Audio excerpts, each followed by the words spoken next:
Emily Elliott, and I'm a reporter with East Lansing Info who's done school board related coverage for the last 6 months. With me today, I have Dr. Jane Turner, a local pediatrician and former school board trustee, and Ms. Dorian Prier Piloto, one of the school board candidates. So without further ado, I'll ask you the first question that we have for you today. If you were elected to the school board, you would have to deal with a major public health crisis. Talk about how you see yourself handling this as a board member in terms of the decision-making process. Well, first and foremost, I think keeping your students and staff safe should be the guidance for anything that we do. I mean, health experts have made it very clear that the coronavirus is a very dangerous virus. And so, in my opinion, whatever we can do to keep students and staff safe, right, working in conjunction with the health department, right, whether it's continuing to provide, support so that teachers can do remote learning or some type of hybrid if there are students with special needs that need some in-person support, right? I would do whatever it's necessary to keep those folks safe, but try to work with the community so that we can best meet the needs of our kiddos. Because not every single family has the same need. So, everything is not going to work for everyone, but I definitely think listening to our families and trying to accommodate them the best way we can in the safest way possible would be my direction. Mm-hmm. Okay, well, thank you. Yeah. I'm going to shift to another important theme. Equity and inclusion. Mm-hmm. The district has identified equity and inclusion as an important goal and has pursued this by developing new handbook policies and making plans to make the faculty better represent the diversity of the student body. Talk about how you see this issue. I definitely think it's important. When you look at the changing demographics of East Lansing, and the staff and administration don't necessarily reflect those demographics, I think that's a bit of an issue. And so as a board member, I can provide the superintendent with resources to go out and seek candidates from other places, right, that can diversify our staff. And so that students can see teachers and administrators that look like them. I think that's a really important thing. I think that East Lansing still has some work to do. I have my own daughter is in East Lansing, and, she's had some issues, and, I've had to kind of have the school to prison pipeline conversation with her a little bit sooner than I thought I would, but it's important. And so I think East Lansing I'm proud that she goes there. I feel comfortable, but I still think there's definitely some things that we can do. Thank you. When you mentioned reaching out and helping to identify, what networks would you be able to use for that? Well, specific about that. So I actually am I work for the Michigan Education Association as a union representative. So that's one way in which we represent not just K-12, but also higher ed folks, right? So we have an aspiring educator group. So identifying those folks that are coming out, they're fresh out, they're ready to teach, right? They are, still just excited about the profession. I think getting those people, and then also enabling our superintendent to go to places like historically Black colleges and universities, right, that have large education departments, and their students are looking for jobs in great places like Michigan and East Lansing. And so why not bring those people to us, right? And I'm also a member of Alpha Kappa Alpha Sorority Incorporated. And so it's a national historically Black sorority. And we have it's actually, I think 40% of us are educators. And so, using those networks to say, hey, come to East Lansing. It's a great place, So I think using all those tools would be ways that I could get other people to come and see how great it is to, teach here and raise your kid here and just live here. Okay, well, thank you. Thank you. So shifting gears a bit, how do you understand the role of a trustee in relationship to the district administration? What do you see as your chief responsibilities in this area? So when you're elected, you are the physical embodiment of the people's will. So you have to make sure that you have that transparency and ensuring that the administration understands what the community's goals are, and having that open line of communication. Say, hey, what do you need? What can I provide for you as a trustee? What is it that's actually going on the ground that you need to make your job better and to make this a great learning environment for kids? And so that, I feel like, whether it's me having conversations with administrators and saying, hey, like, how's your morale in this building? Like, do your teachers or your staff need anything? Do you have all the resources you need for professional development? Like, do you think we should be going a different direction with tech or whatever it is, right? I think that's my role, so that we're not just talking heads, we're actually helping people do the work. So I was a teacher. I was a middle school teacher. And so, like, if I was a teacher, that was what I needed my trustee to hear from me, hear what I'm saying, so that you can make this a great place. So. Okay, thanks. And that leads to the next question, which is definitely related. And that is, as a trustee, you'll have to quickly learn a new set of laws, policies, and protocols, some of which in your work with the MEA, you are already familiar, but how will you approach bringing yourself up to speed? So I love to read. In the job that I do as a union representative, I constantly have to read. I actually have bookmarked, right? Like stuff about school finance and audits and all these things. And so I just sit there and I'll just read it. I mean, I love gathering information.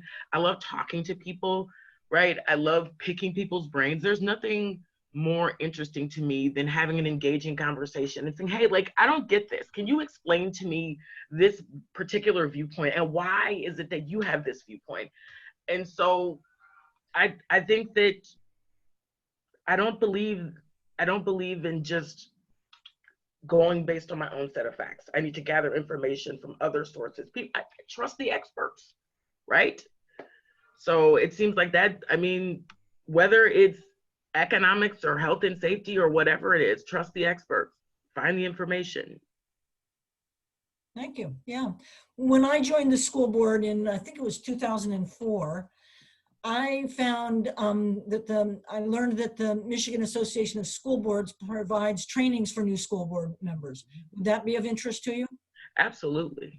Absolutely. I think that getting training about how to be an effective school board member is important, right? Because I know the work from the other side of it, right? But there's a whole plethora of things that I need to know, right? Like, to be a trustee and because you're basically, you're people think of boards like they're just kind of this abstract, arbitrary, like, talking figures that, oh, vote yes or no. Like, this is the work that you do directly impacts kids. And so, yeah, I'm all about the training.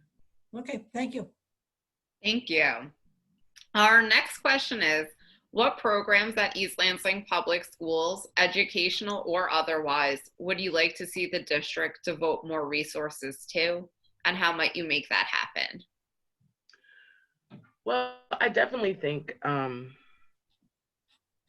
East Lansing does a really good job with providing resources in terms of community. I'd like to see that expanded to be more inclusive, because I think we have some socioeconomic things that kind of occur. And I really liked how during this coronavirus, they really stepped up in terms of, like, giving out meals and things like that. But there's so many different programs that could really benefit students. We have so many kids who are right at that cusp, right? People think that, oh, well, if you're middle class, like, you don't have any problems, right? Because you're not poor, right? But there are also these mental health issues, and I really like to see that expanded for kids to really have access to work on their socio-emotional learning.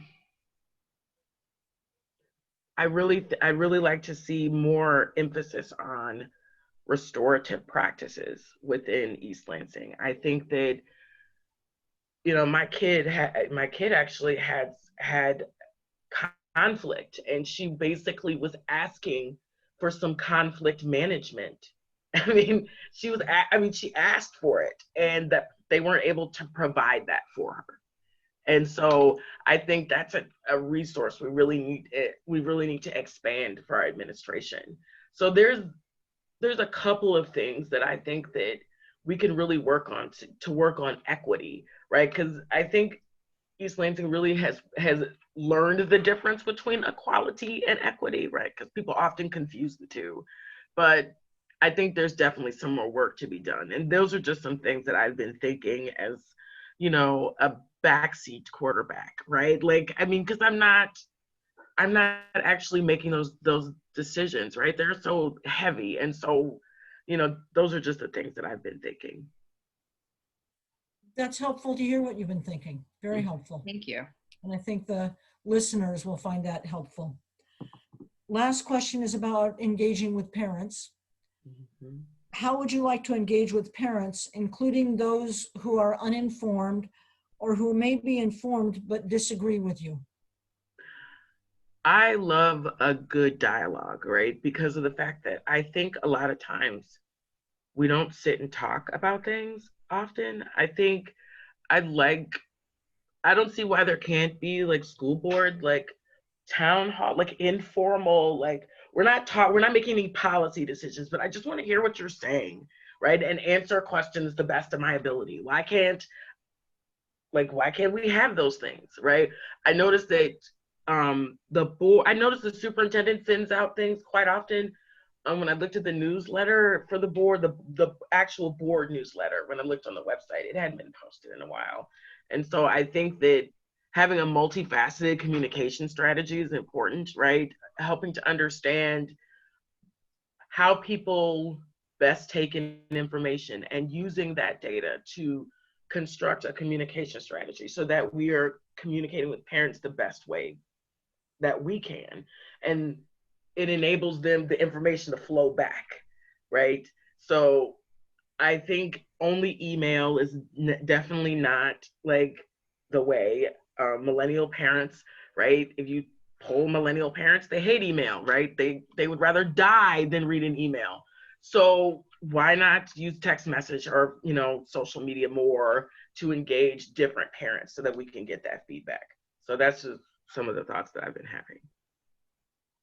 Thank you again for sharing them.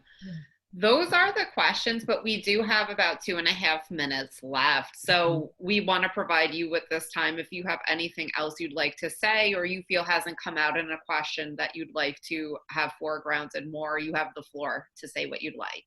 Oh, well, I mean, I love living in East Lansing. I love the fact that my kid goes to school here. I'm committed to it. I moved here to be with my husband. I married my husband, and he was like, I don't know where you're gonna live, but if you're marrying me, you're gonna live in East Lansing. So, I have union experience. I have a master's in education with a focus in educational administration.